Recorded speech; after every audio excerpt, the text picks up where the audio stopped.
Yun o, magandang umaga. Maulan na umaga. Yan, magandang gabi, hapon, kung saan ka man naroroon. Shoutout sa'yo, kaibigan. Alright, so, yun na nga, may nag-comment sa atin doon, mula sa pagiging club to One Love Praise at karanasan. Kung ano yung mga bagay-bagay na nalaman ko nung nag-One Love Praise ako. And then, ano ba yung mga pinagkaiba? Ano ba yung basta yung mga parang kwento ng aking history. Parang ganun. So, para sa akin, nung nag-club tayo, first year natin, nakaranas tayo ng mga, tawag dito, parang binubuli tayo. Pero, kasi bago na, hindi naman sa binubuli. Parang minaliit tayo na, kasi nga, veterano sila, mga ganyan. Pero, first year natin, first race, 1 to 5, tapos sa final races, nag-champion tayo. And then, yung nagsabi sa akin na yung ibon natin is, nalipad pa tayo kanila, sa akin bumaba. Nung kinamusta ko siya, sabi niya sa akin na, Lugardi. Basta yun, yun na nga, para sa akin, mula sa pagiging club member to One Love Praise player hanggang sa naging owner tayo ng One Love Praise, mula sa umpisa sa club maganda yung feelings. Dito, kailangan mong gumising ng umaga para mag-training, mag-aabang ibang klase pag may pauwi, pero mas maganda sa One Love Praise dahil mas maganda yung balik. Hindi kagaya sa club, pagod, oras, tapos makukuha mo ng diploma. Napakaswerte nyo na kapag madami kayong player at meron kayong mga money race sa club. Napakasarap maglaro sa mga ganun. Pero kasi napakaswerte nyo na kapag nasa 20 plus pataas kayo na player. Pero dito sa US, bihira yun mga tol. Kadalasan nasa 5, 3, 4, yan. So, kahit i-check, kaya pa minsan yung iba pag nagpo-post, first place sila, second place sila, hindi nila pinopost kung ilan yung ibon na naglaban-laban at ilan yung lock na naglaban-laban. Kasi nga, syempre sa Pilipinas, grabe yung mga laruan dyan. Di ba? Pero dito sa US, hindi ganun at kadalasan kalaban mo puro matatanda. Alright, pero hindi ko naman sa inaano yung mga club hobby, maganda pa rin mag-abang ng sariling training. Pero para sa akin, One Love Praise is the best to chance to get winner talaga. Dahil sa One Love Praise is walang pahinga. Maliit yung ibon mo, bukas may race, kasama pa rin yan. Hindi katulad sa club, maliit yung ibon mo, kakabalik pa lang, pwede mo siyang ipahinga, pwede mo siyang erase sa next race again. Baga pahinga siya 1 week, bago mo siya ulit ibalik sa race. Yep. And then, nung nag-One Love Praise na ako, ang pinagkaiba lang talaga yung feelings kasi pag nag-aabang ka, nasa bahay ka lang, na-check ka na sa phone mo, minuto, lalo kapag alam mo ng dito parating ng mga ibon, ganang refresh ka ng refresh. Pero nung nag-One Love Praise owner na ako, doon ko na-realize na hindi siya ganun kadali.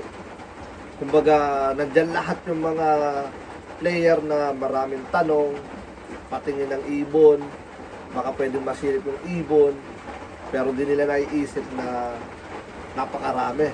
Tulad ng blue bar, blue check, sa grizzle okay lang, sa red bar okay lang din, pero na yun, kumbaga pag nandito na yung ibon nyo, mahirap na siyang gawin gano'n. Like, kumbaga, akala nyo lang madali, pero hindi siya gano'n kadali. Para sa akin mga tol, yan. Hindi ko lang alam kung gano'n din yung ginagawa nila sa ibang One Love Praise or dito lang sa kapwa natin Pilipino. Yep. And then, may mga bagay-bagay akong nalaman na lalo sa mga One Love Praise na hindi nag-scan ng ibon, sinasabi nila nag-scan sila ng ibon. Kapag ako nag-scan ng ibon, tapos may dumating na ibon, automatic hindi siya magka-clock doon sa race.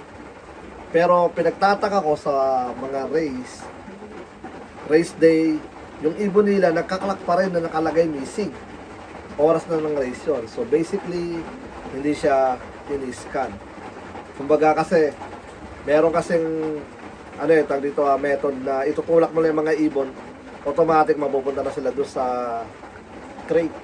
So yun yung next na gagawin ko, na kapag tutulak ko lang sila, di ko na sila kailangan i-one by one. Tulak ko lang sila automatic. Pag napuno na yung first section, iaangat ko lang yung dadaanan nila papunta doon sa second section, tutulak ko lang sila. So yun ang mga bagay na napansin ko, na nalaman ko lang na basketing, 'di ba? Lalabas dun sa sa page ng Wallow Place na nakalagay doon na basketing.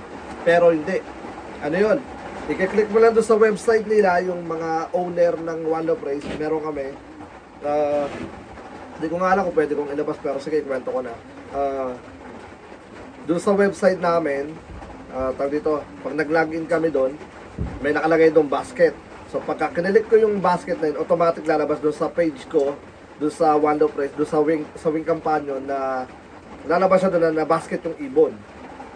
Pero walang number sa gilid. Ano lang siya, lalabas lang doon yung mga ibon. Pero, pwede ko siyang gawin kahit hindi ko siya in-scan. So, isa yun sa mga nalaman ko na, kahit hindi mo i-scan yung mga ibon, ilalagay mo lang doon basket, scan, nakalagay doon sa taas na click mo lang yun, lalabas na siya. So, sabi ko, ito, may mga Wallow Place talagang tamad na hindi nag-scan ng ibon, kumbaga, lalagay lang nila, click lang nila doon. So, may akala ng mga player na kagaya ko noon na hindi pa nakakapasok doon sa website na tag dito, pwede pala yun. Tapos, kapag nag-clock yung ibon na missing na race day, ibig sabihin, hindi sila nag-scan. So, ayun yung mga magic na ginagawa ng ibang owner talaga. Yep. Tapos, tawag dito, pinaka-stressful sa amin, yung maghahanap ka ng magandang weather, tapos, yung mga player is, tawag dito, atat na race na natin yan. Pero hindi nila alam yung site namin na hindi ganon. Maganda sa area ko, pero sa kabilang area, hindi naman gano'n kaganda. So, sa dadaanan ng ibon, kailangan chinecheck din yun. Tsaka pinakamahalaga talaga yung hangin. Yan. Tapos, kailangan talaga maging number 1 factor ng pag-check ng ibon is dun sa release point at saka yung sa dadaanan. Kailangan talagang mausisa ka. Kasi unti pagkakamali, ubos yung ibon. Yan. Tapos, napansin ko na kapag race day talaga, kunwari race, basketing tayo tomorrow, kailangan talaga yung ibon, full talaga sila. Full tag dito, busog na busog para sa akin. Kasi ang ganda ng pauwian kapag busog na busog sila today, tapos bukas basketing, pakain ng konti, tapos basketing natin sila. Then pag nirelease yung ibon, grabe ang ganda ng mga uwian. Yun lang, siguro nagkataon na siguro dahil konti pa lang ibon na nandito sa akin, kaya mas lalo ko silang natututukan. So gusto ko makaranas ng sobrang daming ibon. And then, tignan natin kung mas matututukan natin sila. Pero, syempre, hanggat maaari, ang gagawin ko talaga is, hey, Bruno, stop doing that. Yep. So, ang gagawin ko talaga is, focus talaga sa, sa condition, pinakamahalaga. Pinakamaganda rin, pahinga sa ibon. Ayun, natin na, bakat ng puso. Yep. So, ito yung breeder. Ito ay hindi ko to breed. Ito ay shoutout to Makmak ng Alaska. Ito yung ibon niya.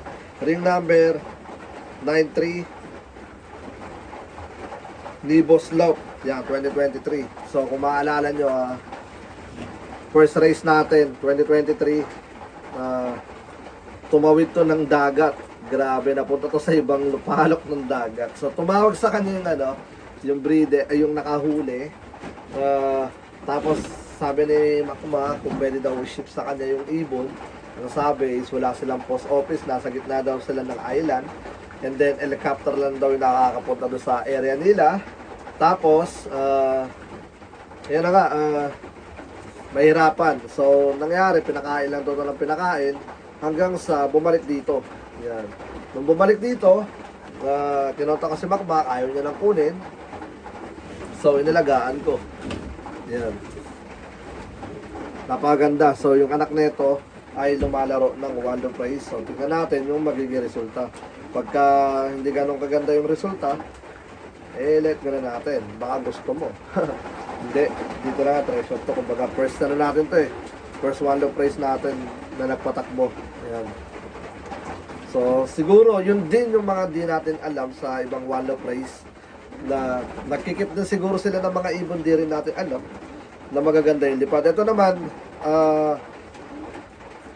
hindi siya nag-daybird at almost one month may git yata bago to nakabalik. Yan. Ang tagal din niya naglagi doon sa island. Yan. Napagandang ibon. So, kaya ko naman siya kinip kasi tumawid ng dagat. Grabe, ibang klase yun pagka tumawid ng dagat. At saka kung paano siya nakabalik talaga, napakatalino. Yep. So, yeah, subukan natin anak. And then kapag wala talaga, yaya na lang, okay, let's go. Yep. So, yun na nga mga, sana nasagot ko yung magulong sagot sa katanungan nyo. Na, yun na nga, experience. Maganda mag-Wando Prize. Pero hindi ganun kaganda yung, yung health ng utak. Dahil una sa lahat, nakaka-stress din paminsan, lalo sa mga player na hindi marunong umintindi. Yan, marami yan. Pero tulad nga na sinabi sa akin ng mentor ko na follow the flow. Always customer service. Yan. So ginagawa ko naman yun. Pero syempre, may mga suggestion din silang ibinabato sa akin. Pero ang gagawin ko lang is makinig. If maganda siyang i-adapt ko. Pero kapag alanganin, syempre, iwas tayo doon. Kumbaga, makinig lang tayo. Hindi naman masamang hindi makinig. Minsan kasi, akala mo tama na lahat ng ginagawa mo, pero hindi mo nakikita yung mali mo. So, yung mga nakakita ng mali mo, doon mo marirealize na may mali ka na palang ginagawa. Kaya mas gustong-gusto ko talagang nakaka-receive ng mga hindi magandang salita dahil mas gusto ko yung mga ganun kesa sa mga matatamis na salitang hindi natin alam kung totoo ba talaga. Tulad ng itong final race 350 miles, merong isang panshir na veterano na ayun nga, tumawag, congratulations, dami sinabing magaganda. Tapos doon sa Wando Prize, doon sa ibang Wando Prize, may mga kapwa Pilipino na nakausap niya, grabe pala. Boy, na binabanatan pala tayo. Pero di naman ganun kasama yung banat niya sa atin. Light lang. Pero imbis na magalit tayo, natuwa pa ako doon kasi doon ko na-realize na kumbaga may mga nakikita akong hindi ko alam na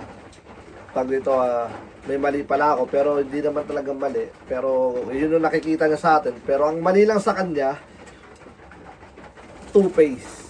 Diba? Congratulations, G. Ganda ng pauwi mo sa lahat ng race mo. Meron pa. Good job or blah blah blah blah. Napakatamis. Tapos, deep inside pala is meron siyang hinanakit. Pero yun na nga, sabi ko nga, mas gusto ko yung ganun. Pero mas maganda sana, korekta sa akin, hindi na sa iba nang gagalit. Pero sinabihan ko din yung sumagot sa kanya na next time, huwag ka sasagot, ayahan mo lang at makinig ka lang sa mga binabato. Nila, mapasakin man yan sa ibang tao.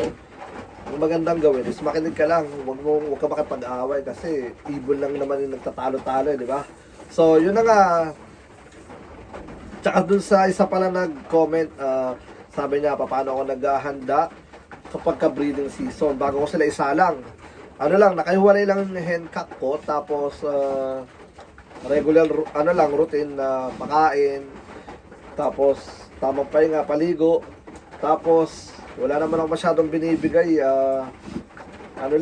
cleansing ko sa kanila, parang yung bawang, tapos yung yung apple cider.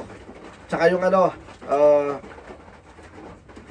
yung breeder advantage. Pinost ko yun sa ano, pinost ko yun dun sa page ko. Yun. Meron silang bagong labas na oregano tea. Maganda yun dahil at the same time pati yung canker is lilinisin na rin. So, subukan natin at nag-order na rin ako doon. So, hintayin natin dumating dito at ipapakita ko sa inyo kung ano yun. Alright, so yun na nga. May mga bago tayong papisari ito mga tol. Sabi ng ano, ng AU, this coming Friday na re-release yung mga ibon. So, ano, ay ibon tuloy yung ring band. So, tingnan natin kung aabot yung mga ano natin, yung mga ring bands para sa mga panglaro natin. Alright, so yeah. Palagay ko aabot naman. Yeah. Tingnan natin kung gano'n nakalaki. 807, pera muna ako ng babies mo. Pera muna. Ay, aabot to. Yeah. Aabot to, ayun o. Maliit pa yun. Yep. Ano to? Yep, maaabot pa to. Gatas pa lang iniinom na itong mga to eh. Hindi natin ito masyadong ano eh. Pag dito. Purahin. Pero alam ko aabot to mga to.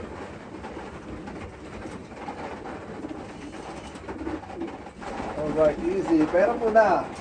So ito si ano, si 07. Yeah. Ang ating kauna-unahang ano, first. So tingnan natin ang dugong bugaw. Naka-inbreed siya. Ito yung unang-una. Tapos ito yung cock. Laki. Ito yung cock. Anak to ng nest. No. Yung nestmate ni 07 na si Kobe, yung anak nun, nag 10 overall sa One Love Race na nag-money winner. Tapos, yung anak ni Kobe, ito yung naging anak. So, apo to ni Kobe, so lola niya yon, pinagparas ko sila. Ito nga pala si ano natin, si Texas Dash natin ng 2022. Yep. Ito naman, first place natin to ng 2022, pero yung performance niya sa ano, sa average is napakalayo. So, nag-first siya, napasama siya sa mga malalakas na ibon, tapos nag-first siya. So, basically, dito yung first kasi meron pang mga unang bumaba. Ito lang talaga yung unang bumaba doon sa, ano, tawag dito, sa pads. Kaya siya yung unang-unang clock. Yep. Ang pinakamaganda lang dito, meron siyang trophy. Hindi ko lang masyadong show, pero meron tong trophy. Yep. Maganda rin yung naging ano nito, yung naging premyo nito. Yep. Pero, kaya ko to kinip, hindi porket nag-first na yung ibon nyo, skipper na. Yung iba kasi followers lang. So, kaya ko naman to kinip kasi yung nestmate nito is 3 times money winner, 10 overall din sa Blue Bucket. So, ibig sabihin, mag-nestmate sila, talagang may galing silang dalawa. Yep. So, ito yung nestmate niya. Tingnan nyo, tandaan nyo ah. Ano, ito si 05, 205. Come on.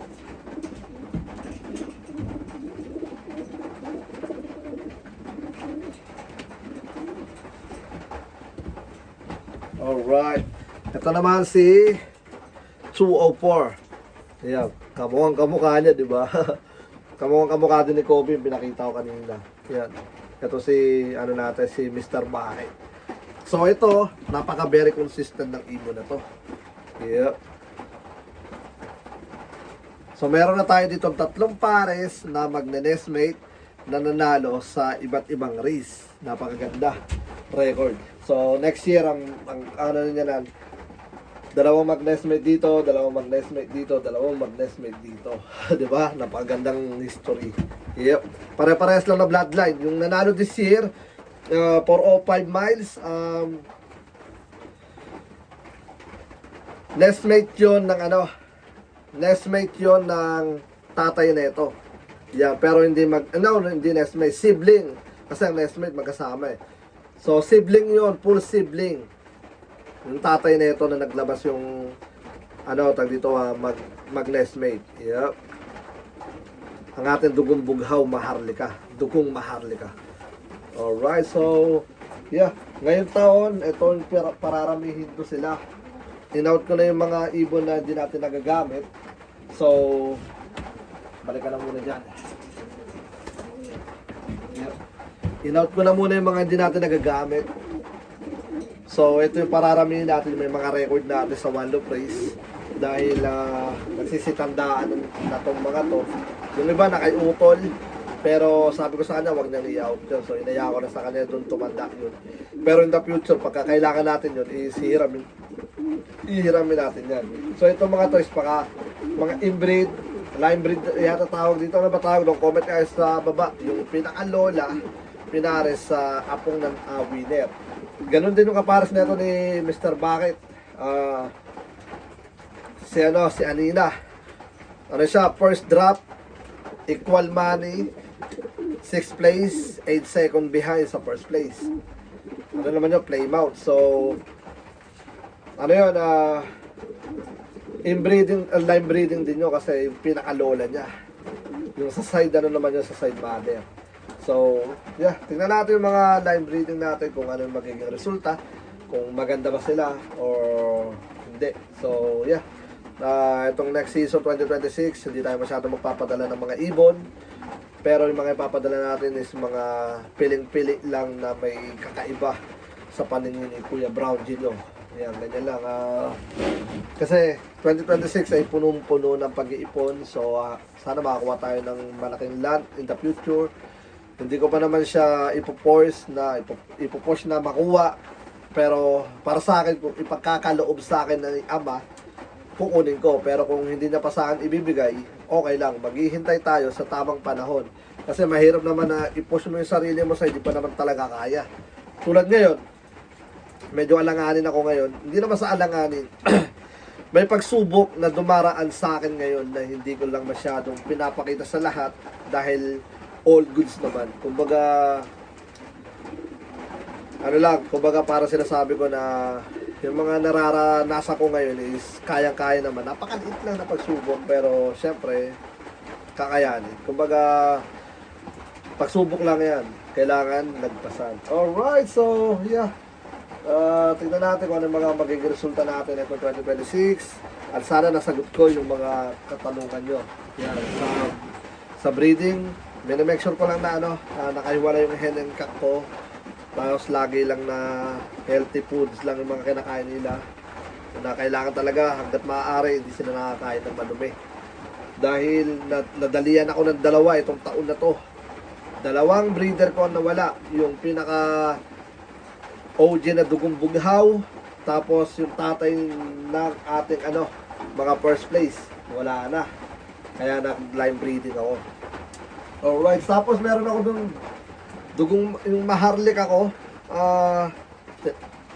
Simula noong 2021 hindi na siya naglabas ng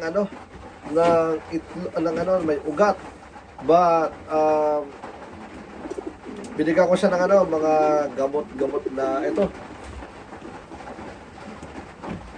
para sa kak, para magkaroon daw ng ng tamod na maganda. Yan. Sinubukan ko, hindi gumana. Ginawa ko naman, tinanggal ako yung buntot, sabay kinalbo ko yung butas, yung sa ilalim niya. So, tingnan natin kung gagana. Bata pa siya, 2017. Pero 4 na taon na siya hindi naglalabas. So, tingnan natin meron naman ako 3 anak niya, 2 babae, 1 lalaki. Pero syempre,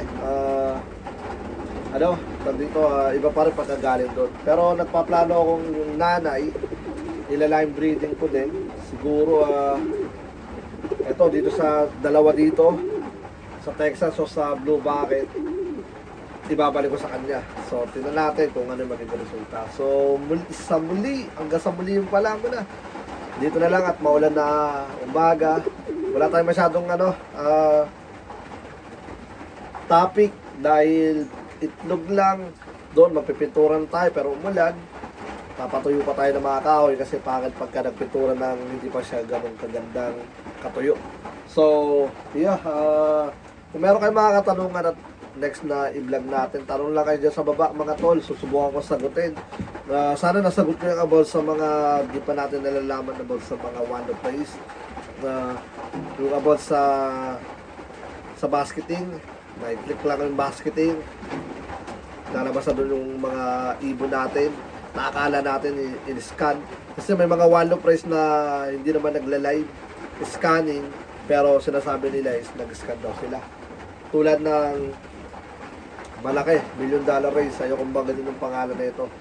Papakita siya sa live, kaklak niya, after nun, lalagay sa hallway, tapos, mga ilang peraso lang, 2-3 ibon lang. Papatayin niya na yung live niya, and then, na-basket niya na lahat. Di ba? Ang pinakamalapit pa doon, may nagkaklak na missing. So, alam niyo na yung kasagutan doon, mga tol. Di ba? So, hindi ako naniniwalang in-scan, pero iskarte niya yun. But yeah, ganito na lang muna. And shoutout nga pala sa lahat na may mga bagong breeder dyan. Shoutout sa'yo kapatid, kilala mo kung sino ka. Let's go, White Flight!